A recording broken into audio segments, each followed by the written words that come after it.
il est évident que nous allons parler encore aussi de la situation actuelle.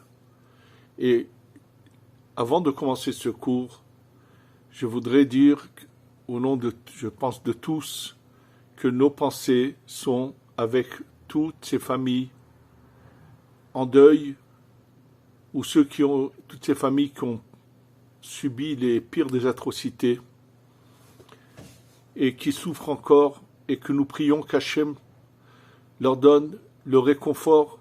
Nos prières sont également pour tous ces gens blessés, tous ceux qui ont subi ces violences, qu'ils soient guéris, et tous ceux qui ont été pris en captivité reviennent très vite dans leur maison. Amen. Et on est sûr que bientôt, on sera délivré totalement. Je voulais, dans ce cours, parler d'un sujet que l'on m'a demandé d'expliquer, parce que souvent, quand on parle de certaines catégories de personnes qui ne suivent pas toujours le chemin d'Hachem, et on parle du Erev Rav. Donc on va l'expliquer. Mais avant cela, je voudrais juste vous montrer qu'il faut que vous sachiez que dans la Torah, si on sait un peu le regarder, on va trouver tout ce qui se passe. La paracha qu'on va lire, celle de Noach, où, bien sûr, on nous parle du déluge. Alors, la paracha commence en parlant de Noach qui est tzaddik avec ses enfants, qui lui va être sauvé. Et là, juste après qu'on nous ait parlé des enfants de Noach, on nous parle également de ce qui se passait, pourquoi il y a eu ce déluge. Vatishahet haaretz lifnei haElohim. La terre a fait des choses abominables. Vatishahet, la shahit, c'est détruire, la destruction. Et qu'est-ce que ça veut dire la destruction? Écoutez, vous allez voir que il n'y a pas de hasard que ce mot-là a été choisi ici dans les événements actuels. Vatimale haaretz, la terre se remplit, Hamas. Oui, le mot Hamas est mentionné dans la Torah. Et je vais vous dire les paroles du Or HaChaim HaKadosh là-dessus. Sur ces mots du Pasuk, Vatimale haaretz Hamas. Il explique pourquoi on aurait dû d'abord dire, étant donné que la terre a fait tout cela, donc Hachem va vouloir les détruire. Et il explique, et il dit, que veut dire ce mot-là? Il dit, Hamas, que veut dire ça? Uklalut haresha. C'est la forme complète du mal. C'est-à-dire qu'il y a tout le mal est réuni dans le mot Hamas vient dire que il y en a qui sont mauvais, des fois, ils sont des voleurs, mais ils sont bons d'autres choses. Il y en a qui sont cruels, mais ils ont quand même un côté qui est positif. Et là, c'est la négation totale, c'est-à-dire que tout le mal est rassemblé. Ça, c'est les paroles du Or HaChaim HaKadosh. Bo Gezel. C'est-à-dire que, qu'est-ce qu'il y a? La première chose, le vol.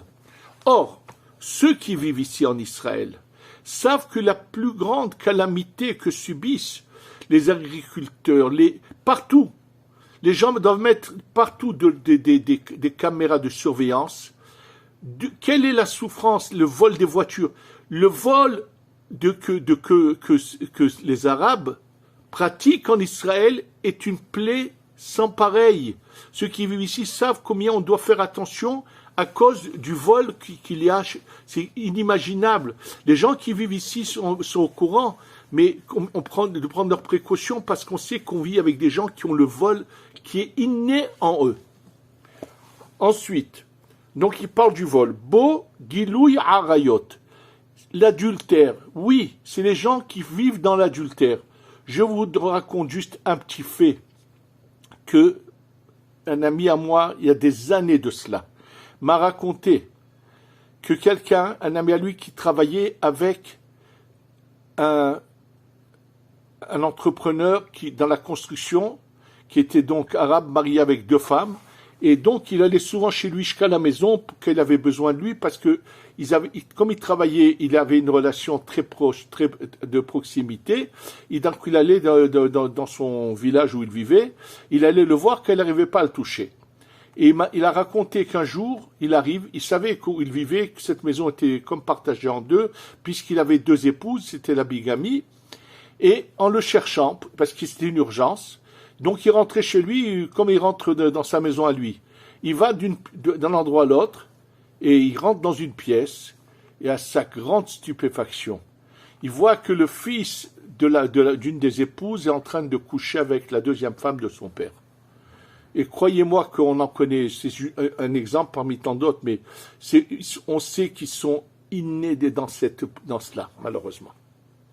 Bo shvichut damim, des gens qui aiment verser le sang, oui, des sanguinaires. Et ainsi de suite. Mais il faut savoir une chose, que, comme le dit le Rahaïm, il dit pourquoi Hachem finalement emmène et du feu et de l'eau. Il dit bien que Dieu est miséricorde et patient, mais quand il y a des choses où on dépasse les limites, alors Dieu ne laisse plus passer les choses et va bien sûr tout de suite réagir. Et c'est ce qu'on va assister très prochainement, à la destruction totale de ce Hamas. Oui, absolument, pas seulement eux, les Iraniens, le Hezbollah, tous. Et juste pour vous donner une image de leur cruauté, de leur méchanceté, je voudrais vous lire un petit fait qui est mentionné dans le Zohar, qui se trouve dans Parashat Shemot. Alors le Zohar sous Parashat Shemot, quand il parle de l'exil en Égypte, il parle également à cet endroit-là, si je vous dis la page pour ceux qui voudront le voir, c'est dans le Zohar, donc deuxième partie du Zohar, page 17 au premier, c'est Yud Zayin Amud Aleph, donc c'est pas des pages, vous avez en haut de la page, les pages du Zohar à l'origine. Et là, il est raconté. Rabbi Yoshua allait à Yerushalayim. C'est un des amis de l'époque de Rabbi Shimon ben Yochai. Et en allant en chemin, il voit un arabe qui allait en chemin avec son fils. Et ils ont rencontré de loin, il y avait un juif qui était dans le chemin, qui était dans le sens inverse. Il les voit de loin. Quand il rencontre ce juif, l'arabe s'arrête et dit à son fils, il lui dit, ces juifs dégueulasses, il parle de manière très, leur Dieu les a abandonnés, et qui viennent de très haut, mais nous on est aujourd'hui, nous on les domine, nous on est au-dessus d'eux. Il lui dit, tu vas aller et tu vas lui cracher 7 fois sur la figure.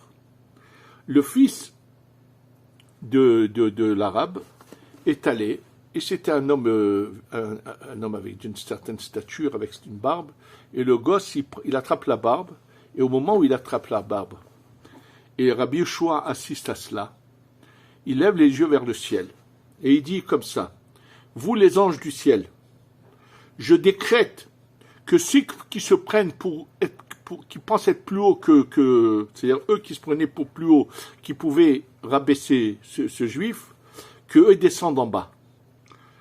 Il n'a pas fini sa phrase, la terre s'est ouverte et elle a englouti ce père et son fils. Oui, absolument.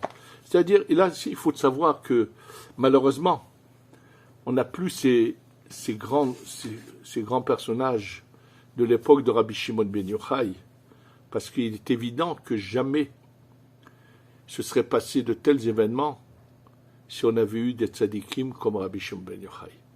Mais on ne comprend pas les chemins de Dieu. Il est évident que c'est des souffrances qui vont nous faire arriver à la Géoula. Ces malheureux qui ont été comme ça assassinés sont déjà dans le Gan Eden. Et bien sûr qu'eux sont en train de demander vengeance là-haut et que ça va se passer. Nous allons tous nous renforcer et beaucoup actuellement font une grande teshuva. On vient de m'envoyer, on a filmé une jeune fille qui a été sauvée miraculeusement de cette fameuse soirée qui a été faite près de la frontière avec Gaza, où on a trouvé il y a quelques jours 260 corps sur place, malheureusement. Oui, quand ils savaient, eux, qu'il y avait cette fête de musique, bref. Et cette jeune fille qui a été sauvée, on m'a envoyé on l'a filmé. Elle s'était éloignée du chemin, elle avait des vêtements, bien sûr, qui n'avaient qui n'étaient pas pudiques. Elle a rassemblé tous ses vêtements, tous ses jeans avec des trous, tout ce que vous voulez, tous ses vêtements qu'elle avait avant. Elle a fait venir la rabbinite qu'elle connaissait, je ne sais pas qui est cette rabbinite, et elle les a brûlés. Et elle montre comment elle brûle tous ses vêtements, et elle demande pardon à Hachem, elle revient. Et il faut voir les paroles, quelle prière que je ne sais pas qui lui a écrit, qu'elle a dit à Hachem. Il est évident que tous, aujourd'hui, il y a une union qui fait que toutes nos dissensions qui n'étaient pas profitables pour nous, aujourd'hui ont disparu, aujourd'hui nous sommes unis, aujourd'hui beaucoup de gens font tchouva, beaucoup se renforcent. Les yeshivot ont repris avant Rosh Chodesh leurs études, par cette force-là, très vite. Peut-être que mon secours arrivera, vous verrez déjà, vous entendrez déjà les innombrables miracles, comment Hachem va anéantir nos ennemis, et va protéger également les Juifs de la diaspora, de tous ceux qui leur veulent du mal, et va faire que, comme on commençait déjà, une sorte de retour vers Eretz Israël a commencé, puisque des quantités de jeunes Israéliens qui avaient fait l'armée, qui se trouvaient en Thaïlande ou aux États-Unis, un peu partout dans le monde, sont en train tous de rentrer, et Ezrat Hashem, ça suivra avec tous ceux qui sont en dehors d'Eretz Israël. Je pense également à certains juifs qui sont encore dans des pays arabes, qui manifestement, comme la Tunisie, ont manifesté leur soutien à ces démons. Et j'espère que les juifs restant là-bas, il ne leur arrivera rien, pourront venir parmi nous très vite. Amen. Et maintenant, je voudrais parler du sujet que j'ai dit, qu'il s'agit du Erev Rav, pour comprendre qu'est-ce qui s'est passé un peu quelque part. Ce qu'il faut savoir, c'est qu'au moment de la sortie d'Égypte, bien avant la sortie d'Égypte, Yosef Hatzadik, lorsque Yosef est le roi en Égypte, il va prendre une grande partie des Égyptiens et leur imposer la circoncision. Oui, il va leur imposer la circoncision, pas tous, parce que tous ceux qui font partie de l'aristocratie, il y a une catégorie sur lesquelles il ne peut rien faire, mais la majorité des Égyptiens, il arrive au moment où ils sont il y a eu cette famine, il leur demande de prendre un peu, il les entraîne à une conversion qui n'est pas une sorte de choix vers eux. Est-ce qu'il avait raison ou pas? Il y a des livres qui parlent de cela, qu'il a commis en cela une certaine erreur. Je ne peux pas maintenant m'étaler là-dessus, puisque ce n'est pas le sujet essentiel. Mais ces Égyptiens ont été séparés des autres, et ce n'est pas eux qui ont assujetti, mais eux ont été sur la touche. Et lorsque Pharaon parle à son entourage, il leur dit, si eux suivent le peuple d'Israël, ils vont se retrouver plus nombreux que nous, donc on va détruire le peuple d'Israël, et automatiquement ces Égyptiens reviendront à leur source. Et il reste, alors finalement ça ne marche pas, et au moment de la sortie d'Égypte, Moshe Rabbeinu décide de faire sortir également cette partie, ces Égyptiens suivent également, et c'est eux qui sont appelés le Erev Rav. Il faut savoir que eux, leur problème, c'est que leur âme, elle est à mi-chemin entre la sainteté et l'autre côté. Et Moshe pense qu'il peut totalement les faire basculer du bon côté, c'est ça son espoir. Malheureusement, c'est eux qui vont entraîner la faute du veau d'or. Il va se passer quand même pas mal de choses.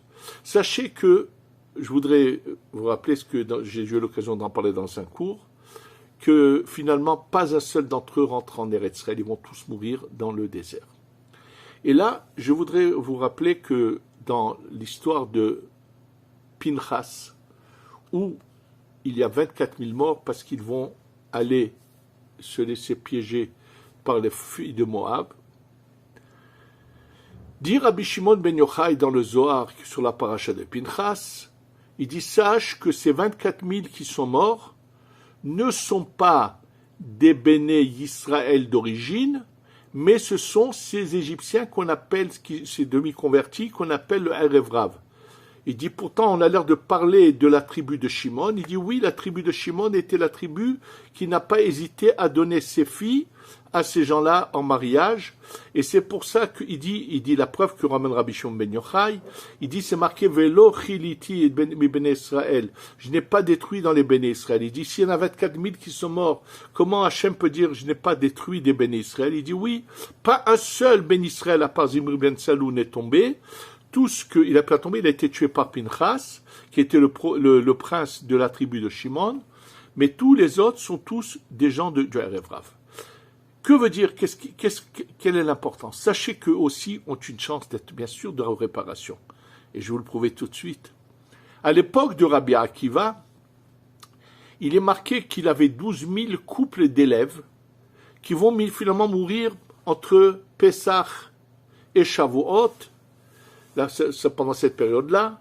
Et justement, qui sont ces 24 000 élèves, ces 12 000 couples, c'est marqué. C'est pas sans raison que la Gemara dans Yevamot parle de couples. Ça veut dire que Rabbi Akiva sait très bien que ces 24 000 qu'il rassemble ici sont la réincarnation de ce Erev Rav.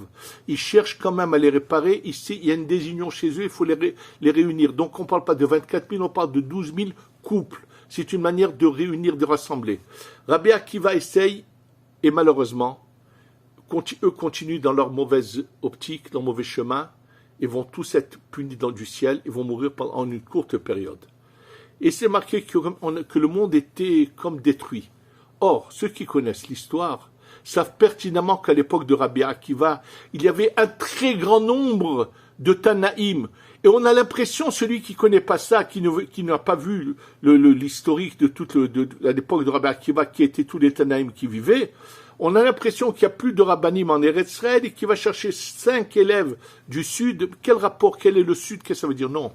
Sachez une chose, que Rabbi Akiva, quand il voit qu'il a échoué sur la réparation de ses âmes, il veut faire quelque chose pour que lorsqu'ils reviendront la prochaine fois, ils arriveront à être réparés. C'est pour ça qu'il agit comme ça. Et il cherche, le Sud veut tout simplement faire une allusion au Chesed. Le Chesed, c'est au Darom. Le Sud, c'est une allusion au Chesed. Les 5 élèves dont il parle, il prend 5 grands tzadikim qui représentent ce qu'on appelle les 5 Chassidim. Ils vont agir. C'est pas qu'il n'y a pas de Rabbanim, comme ça a l'air de le comprendre dans la Gemara, ou comme une fois j'ai entendu des sottises, que le Sud, ça voudrait dire les gens quelconques, toutes sortes de bêtises, c'est faux. Rabbi Akiva va tout tenter pour cela. Bien sûr qu'il va essayer. Et que lorsque la prochaine fois ces âmes reviennent, elles soient réparées. Ça veut dire que tout le monde a une chance, même eux ont une chance. Il faut savoir que nous sommes, depuis l'époque du Harizal, jusqu'à aujourd'hui, nous sommes la réincarnation de cette génération du désert. Et le Harizal dit qu'à son époque déjà, la quasi-majorité de la génération sont les âmes du Erev Rav. Mais ils ont une chance, bien sûr, qui peuvent être réparés. Simplement, ils ont une tendance trop rapide à aller des fois vers du mauvais côté. Et donc, c'est difficile.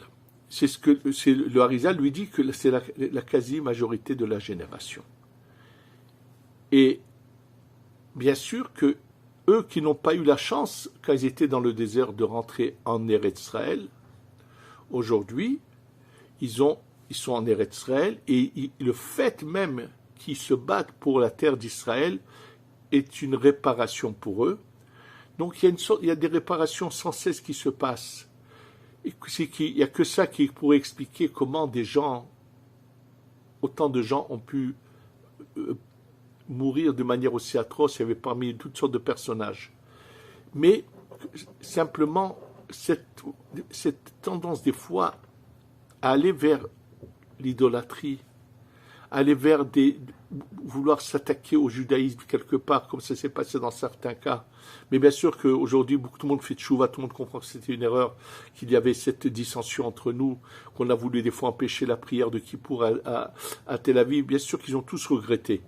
Cette tendance vient du fait que ces âmes ont du mal à se séparer de leur clipa, de leur enveloppe mauvaise. Mais sachez que ce coup terrible que nous venons d'avoir a fait que tout le monde s'est réveillé. Tous ceux qui sont partis sont directement dans le Gan Eden, on les reverra très bientôt avec la venue du Mashiach, mais que puisque tout le monde se réveille, fasse qu'on soit tous unis. Très important surtout de faire attention. Je demande à tout le monde d'essayer de faire de mieux le Shabbat, de faire attention au Shabbat. Le Shabbat est notre protection. Et Be'ezrat Hashem. Donc j'en ai parlé puisqu'il y a des gens qui m'ont demandé d'expliquer qu'est-ce que signifie le mot Erev Rav. Ce sont des âmes qui sont à mi-chemin, qui ont plus de mal que nous, que d'autres, à arriver à la lumière, mais bien sûr que tout le monde a une chance.